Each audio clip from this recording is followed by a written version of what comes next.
Assalomu alaykum kanalimizning qadrli kuzatuvchilari. Bugungi studiyamizning mehmonlari Samarqand viloyat OITSga qarshi kurash markazi vakillari, ya'ni OITSga qarshi kurash markazi rahbari Ulug'bek Nazarov hamda mazkur markazning rahbar o'rinbosari Sanobar Quldoshev. Assalomu alaykum, xush kelibsizlar studiyaga. Assalomu alaykum, xush vaqt. Birinchi navbatda bugun mana shu OITSga qarshi kurashish, mazkur infeksiyani oldini olish bo'yicha ishlar haqida ikki og'iz gapirib bersangiz, bugun viloyatda aynan shu masalada qanaqa ishlar olib borilyapti va bugun viloyatda ushbu xastalik bo'yicha epidemiologik vaziyat nechog'lik? Bugungi kunda Samarqand viloyatida OITS kasalligini xalqimiz orasida oshib borayotganligi bo'yicha OITS markazi jamoasi, OITS markazi tomonidan barcha viloyatimizdagi muassasalar, ya'ni oliy o'quv yurtlari, o'rta ta'limligi, maktab, mahalla hammasi bilan ma'ruzalar, seminarlar tashkil etib borilyapti. Bundan tashqari o'zingizda xabaringiz bor, 2025-yilda mana shu OIF infeksiyasini xalqimizda orasida o'sishini, ya'ni erta aniqlash va o'sha aniqlangan xastalik bo'yicha tegishli chora-tadbirlarni qilish bo'yicha mobilniy klinika tashkil qilindi, ya'ni mobilniy laboratoriya. Bu laboratoriyani tashkil qilinishidan maqsadimiz mana shu uzoq olis tumanlar, viloyatimizda joylashgan uzoq tumanlarda, ya'ni olis qishloqlarda mana shu OIF infeksiyasini xalqimiz orasida oldini erta aniqlash va o'sha oldini olishga qaratilgan chora-tadbirlarni tashkillashtirish. Klinik laboratoriyamizni, mobil laboratoriyamizni maqsadi asosan borib o'sha chekka hududlarda, aholi gavjum joylarda, ya'ni bozorlarda, maktablarda yoki oliy o'quv yurtlarida,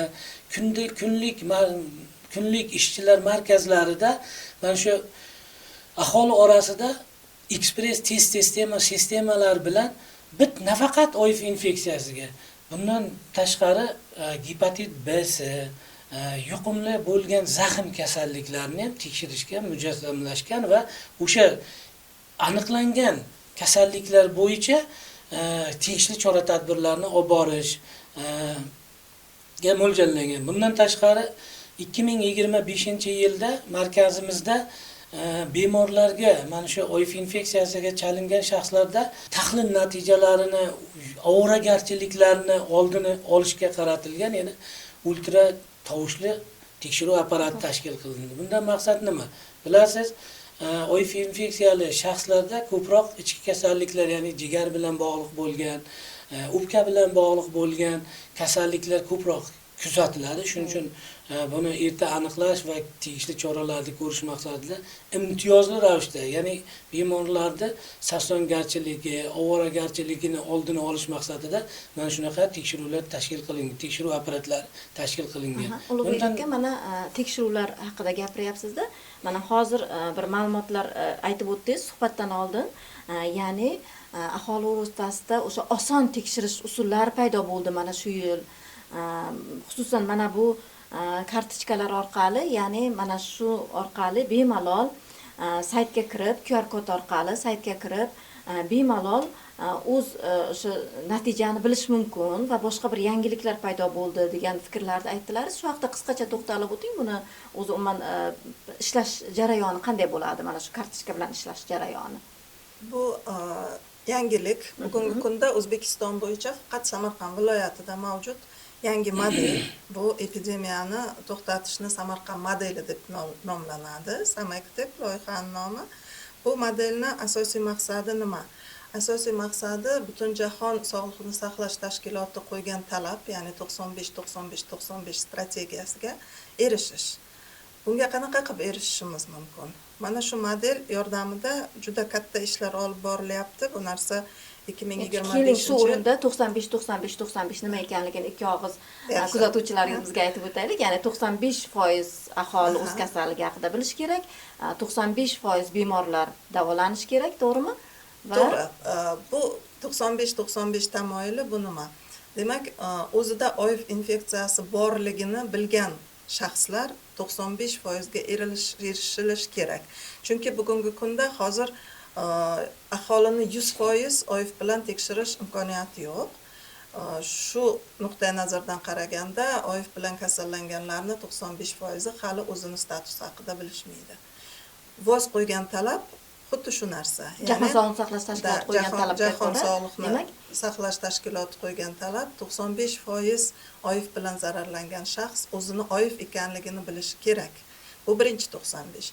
Ikkinchi 95 boyagi o'zini OIF bilan kasallanganligi haqida ma'lumotga ega bo'lgan 95% aholini 95% ARVT, ya'ni retrovirusga qarshi davo choralari bilan qamrab olinish kerak.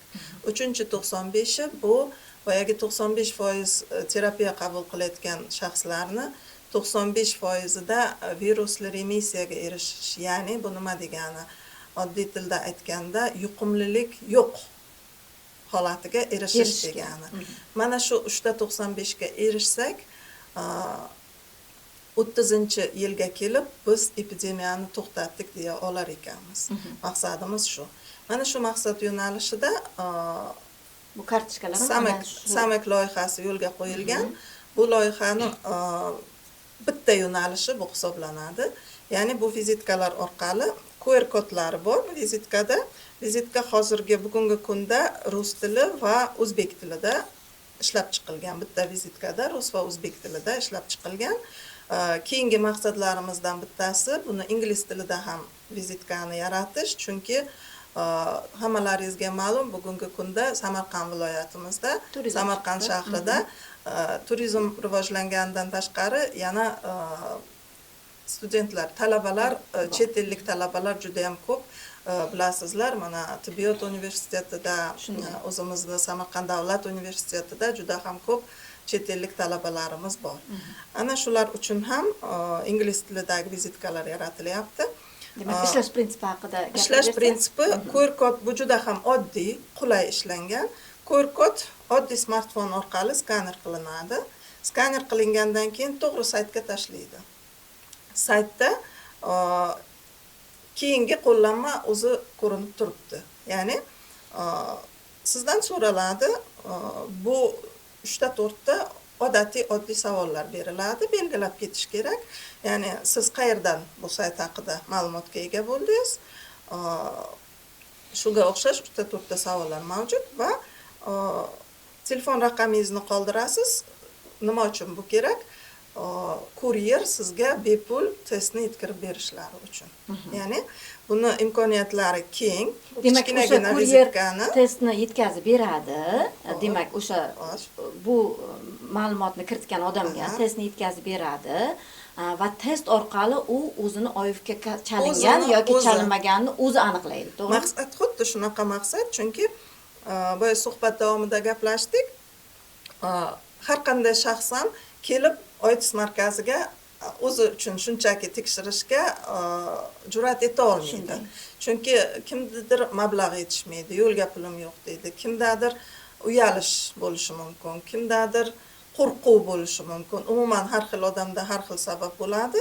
Uyda hech kim ko'rmagan joyda o'zini o'zi testlash, ya'ni qon aralashuvisiz bu so'lak testlari keladi. So'lak orqali o'zini tekshirishi mumkin.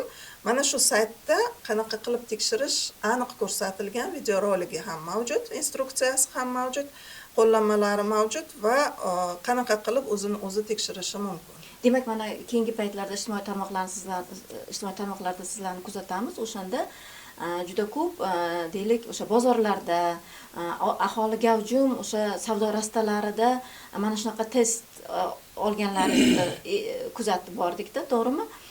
O'shanda aholini munosabati qanday bo'ldi? Umuman OITSga tekshirish haqida bir qandaydir bir e'tirozlar uchradimi yo yo'qmi? Birinchidan bu tekshiruvlarimiz ixtiyoriy tekshiruvlar hisoblanadi. Hech kim majburiy tekshirilmaydi. Shu uchun bunda hech qanaqa e'tiroz bo'lishi mumkin emas, chunki shaxs o'zi, fuqaro o'zi kelib, o'zini xohishi bilan meni tekshirib va anonim tarzda bo'ladi, to'g'rimi?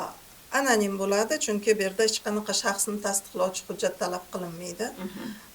Va shaxs bemalol o'zi xabardor bo'ladi faqat. O'zi xabardor bo'ladi. Saytda belgichasi bor. Agar xohlasa yuklashi mumkin saytga, bu ham majburiy emas. Xohlasa test javobini saytga yuklashi mumkin, xohlasa xohlamasa yuklamasligi mumkin. Bu uni ixtiyorida, lekin eng katta yutug'i buni shaxs o'zi biladi. Agar kasal bo'lgan bo'lsa, ya'ni test musbat natija berayotgan bo'lsa, u keyinchalik buni o'zida ushlab turib yura olmaydi va Albatta murojaat qiladi. Bu saytni o'zida kimga murojaat qilish, qo'llanmalari umuman olganda to'liq mukammal ishlangan sayt hisoblanadi va qulayligi o'zini o'zi uyda tekshira oladi. Boyagi toifadagi shaxslar, ya'ni qo'rquv, uyat, vaqt imkoniyati yo'q shaxslar uchun bemalol uyda o'zini o'zi tekshirib biladi. Boya epidemiologik vaziyat haqidagi savolim biroz ochiq qoldi, Ulug'bek aka. O'shanga biroz to'xtalib o'tsangiz, birinchidan mana keyingi paytlarda bu kasallik bilan kasallanish, yuqish oshganmi yoki kamayganmi viloyatda? Qolaversa, mana keyingi paytlarda ijtimoiy tarmoqlarda sizlarni kuzatyapmiz, juda ko'p raqamlar oshkora berila boshlandi. Bu mazkur markazlar umuman boshqa yo'nalishda bir ish olib bora boshlaganini ko'rsatyapti-da, to'g'rimi? To'g'ri. Bugungi kunda Samarqand viloyatida epidemiologik vaziyat baribir ozgina bo'lsa ham barqarorlashgan. Sababi mana shu jamoamiz bilan birgalikda xalqimiz orasida HIV infeksiyasini yuqtirib olishga qaratilgan chora-tadbirlar kuchaytirilganligidan nima beradi? Dalolat beradi bu. To'g'ri aytdingiz, oldin mana shu xalqimiz orasida bir qanaqadir qo'rquv bo'lardi. Shunday. Mana shu HIV infeksiyasi yoki AIDS, SPID deb gapirsa qo'rquv bo'lardi. Yo'q. Bu hukm degan gap emas. Bugungi kunda rivojlangan davlatlarimizda, ya'ni bizning davlatimizda ham bugungi kunda mana shu HIV infeksiyasini yuqtirilgan shaxslarga nisbatan davo choralari mavjud. Agar o'zi xohlab, o'zi ixtiyoriy ravishda kelib o'sha dorilarini o'z vaqtida vrachlarda bergan tavsiyalariga e'tiborli bo'lib davo choralarini olib yursa, bugungi kunda bemorlarimizda juda katta imtiyozlar bor. Tekshirish miqyosida bo'ladi, doirasida bo'ladimi yoki suhbat doirasida bo'ladimi? Bor. Siz to'g'ri aytdingiz, oldin qo'rqardi, hozir mana raqamlar ham ochiqlandi. To'g'ri. Bu oldin qo'rqinch deb xalqimiz juda ham qo'rqinchli, yuqumli kasallik, buni davosi yo'q degan ma'lumotlar bor edi. Bugungi kunda davo choralari bo'lsa, oldini olishga qaratilgan chora-tadbirlar bo'lsa, bu infeksiyadan xalqimiz nima uchun bugun qo'rqish kerak?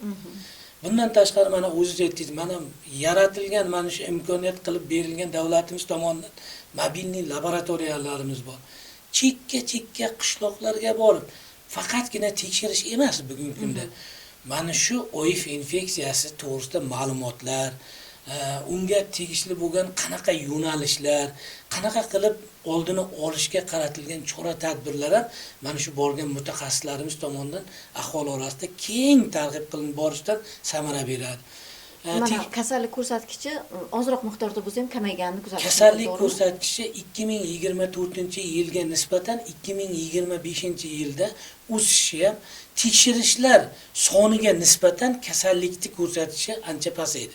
Bu albatta bilasiz, hukumatimizda bugungi kundagi tibbiyotga berayotgan yangi islohotlari, yangicha tizim samaradorligi deb bilaman. Bundan tashqari mana yoshlarimiz, yosh avlodlarimiz orasida eng bilasiz ta'lim-tarbiya oiladan boshlanadi. Agar oilada ota-ona mana shu HIV infeksiyasi to'g'risida ma'lumotga ega bo'lsa, yosh mana maktabdagi yosh bolalarimizga dars olib boriladigan o'qituvchilar ma'lumotga ega bo'lsa, mana biologiya darslarida mana shu HIV infeksiyasi bo'lsa ham, bu infeksiyasi bo'yicha ham ozginagina o'sib kelayotgan yoshlarimizga ozginagina ma'lumotlar berilsa, HIV infeksiyasini bugungi kunda o'sishini barqarorlashtirishga albatta erishamiz. Mana yuqorida aytib o'tdik, o'sha kasallik tarqalish ko'lami bo'yicha-da, mana raqamlardan ma'lumki, bu Samarqand shahrida va Samarqand tumanida ko'rsatkichlar katta bo'lib chiqyapti-da, shundaymi? Kattaqo'rg'on shahrida ko'p, Urgut tumanida ko'p, Pastdarg'om tumanlarida o'sib boryapti oxirgi paytlarda. Va o'sish, yuqish holati qaysi turi bo'yicha ko'proq bo'lyapti keyingi kunlarda? Jinsiy aloqa orqali yuqish 81% dan ko'proq Mana asosiy qismini yaxshi bilamiz, oldin avvalo menimcha shu aynan jinsiy yo'l bilan yuqish juda yuqori bo'lgan, shu ko'rsatkich yuqori bo'lgan oldindan, to'g'rimi?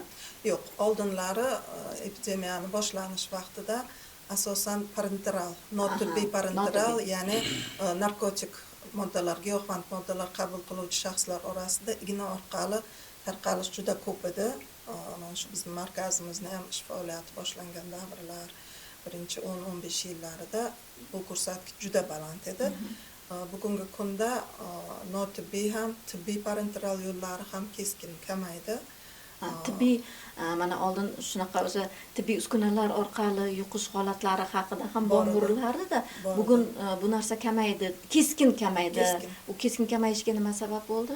Mana bu bilasiz, oldin sterilizatsiya, mana shu davolash profilaktik muassasalarimizda tibbiy jihozlarning sterilizatsiyasi ko'p unchalik yaxshi emasdi. Bugungi kunga kelib hamma xususiy klinikalarda ham, davlat tashkilotlarida ham sterilizatsiya, ya'ni sterillikni yo'lga 100% qo'yilgan.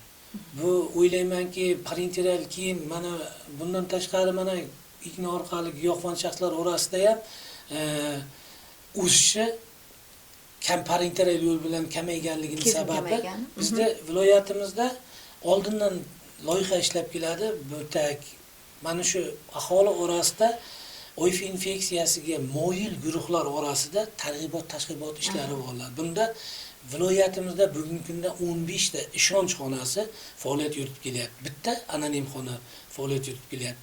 Ishonch xonalarida asosiy maqsadi va vazifasi mana shu OIF infeksiyasini yuqtirish ehtimoli yuqori bo'lgan guruhlar, mana giyohvandlar, tijorat maqsadida jinsiy aloqa qilishni nima qilgan, kasb qilgan ayollarimiz, bundan tashqari giyohvand shaxslar orasida, migrantlar orasida ko'proq targ'ibot va tashg'ibot ishlarini olib borish, bularga agar giyohvand shaxs bo'ladigan bo'lsa, bir martalik ishlatiladigan shpritslarni yetkazib berish, bundan tashqari mana ruschasiga kommersiy seks работница deydi. Nima tijorat sifatida jinsiy aloqani maqsad qilgan ayollarimiz orasida saqlovchi vositalarni bilan ta'minlash ham yo'lga qo'yilgan. Men o'ylaymanki, mana shu tadbirlarimiz, mana shu olib borilayotgan ishlarimiz menimcha OIF infeksiyasini bugungi kunda o'sishini barqarorlashtirib turishga sababchi demoqchiman. Qolaversa, go'zallik salonlari,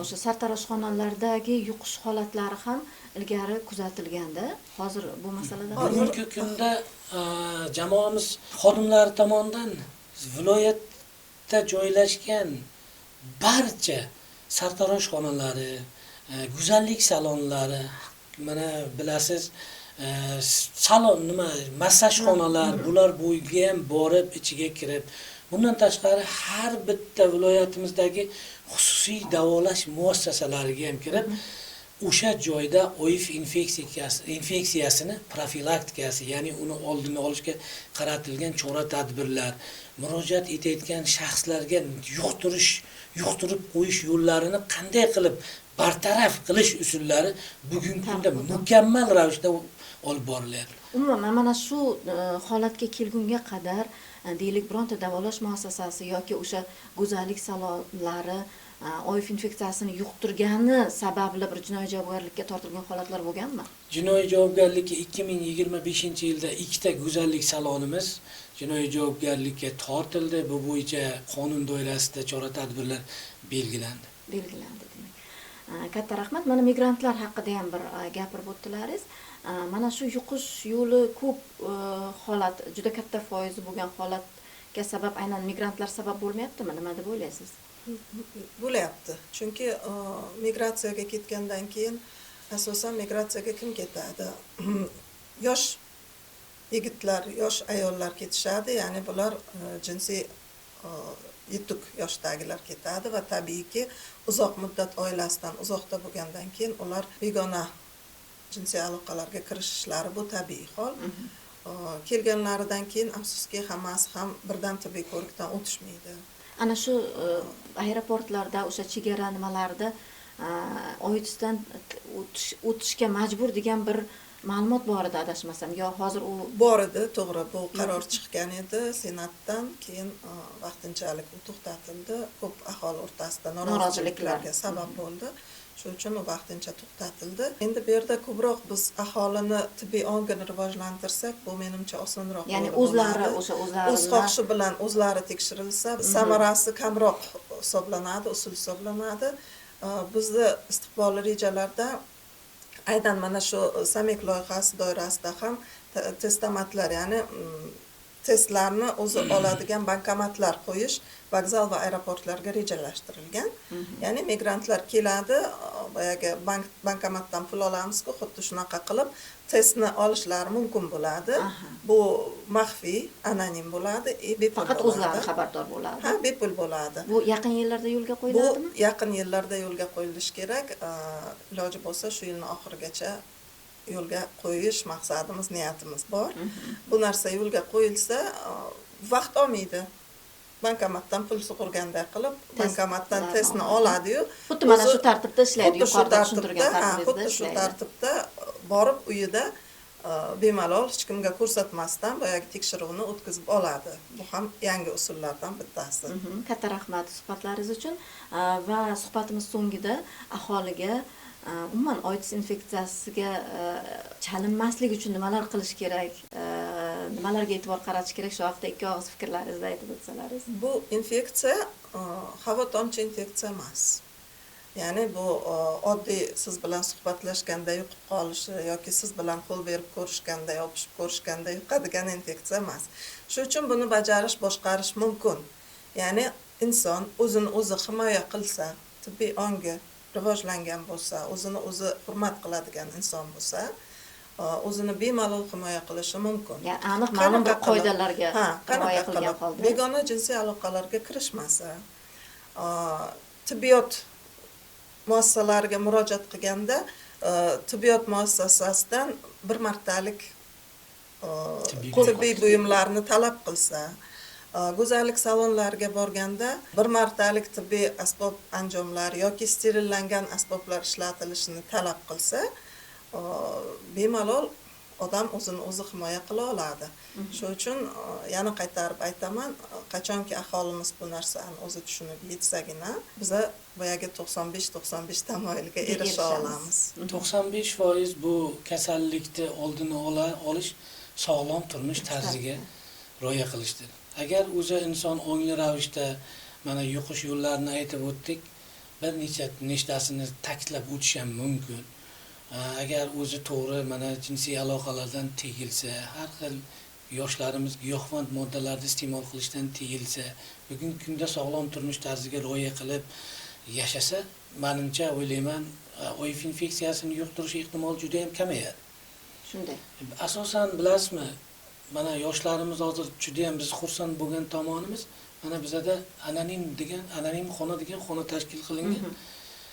Yildan yilga mana shu aholimizda orasida OIV infeksiyasiga anonim ravishda tekshiruvchi yoshlarimiz yildan yilga ko'payib bormoqda. Demak, ularda o'ziga nisbatan tibbiy bilimdonligi oshayotganini, savodxonligi oshadi. Bunga sabab bilasiz, respublikamizda yoshlarga beriladigan imtiyozlar, imkoniyatlar judayam yuqorilashib, shiddat bilan o'sib borilyapti. Bu muhtaram prezidentimiz yaqindagina o'tkazilgan yoshlar bilan uchrashuvda ham ta'kidlab o'tdi. Bularga qanchalik o'qishlarda imkoniyatlar, kreditlar, kontrakt to'lovlarini to'lash bo'yicha imkoniyatlar yaratib berildi. Agar o'sha ta'kidlangan yoki ko'rsatilgan ko'rsatmalarga to'g'ri talqin qilib, to'g'ri rioya etib yursa, mana shu har xil yomon illatlardan o'zini asrasa, bugungi kunda giyohvandliklar, mana bu har xil spa salonlariga borishlar yoki tungi klublarda borishlardan tiyilsagina, yoshlarimiz o'zini mana shu ilmga, yaxshi yo'nalishlarga o'zini e'tiborini ko'proq qaratsa, OIV infeksiyasiga bo'lgan e'tibor ham menimcha ancha kuchayadi. Sababi men buni aytganim, anonim ravishda topshirishdan bular bilasizmi, boradi, oldin qo'rquv degan narsani boya ham ta'kidlab o'tdingiz, o'zimizda suhbatimiz jarayonida. Qo'rquv bu xolos bo'lish degan narsa emas. Shunday. Qo'rquv faqat qachon yengiladi? Yengib mumkin qo'rquvni qachonki o'sha qo'rquvga sababchi bo'lgan narsani yoki xavfni bartaraf etsa qo'rquvda yengish mumkin. Yoshlarimizda hozir mana shu bilim saviyasini, ijtimoiy tarmoqlar, ommaviy axborot vositalari rivojlangan mamlakatimizda mana shu OIV infeksiyasiga tekshiruvlarga bo'lgan ma'lumotlarni ham bugungi kunda ko'proq olyapti. Borib tekshiryapti. Tekshirilgandan keyin mana shu OIV infeksiyasini yuqish yo'llari bo'yicha ma'lumotlarni ham ko'proq bizdan bugungi kunda amalga oshirilayotgan yangiliklar bo'yicha ham qiziqishlari ortgan. Biz juda ham mamnunmiz bundan. Katta rahmat. Studiyamizga vaqt topib, vaqt ajratib tashrif buyurganlaringiz uchun.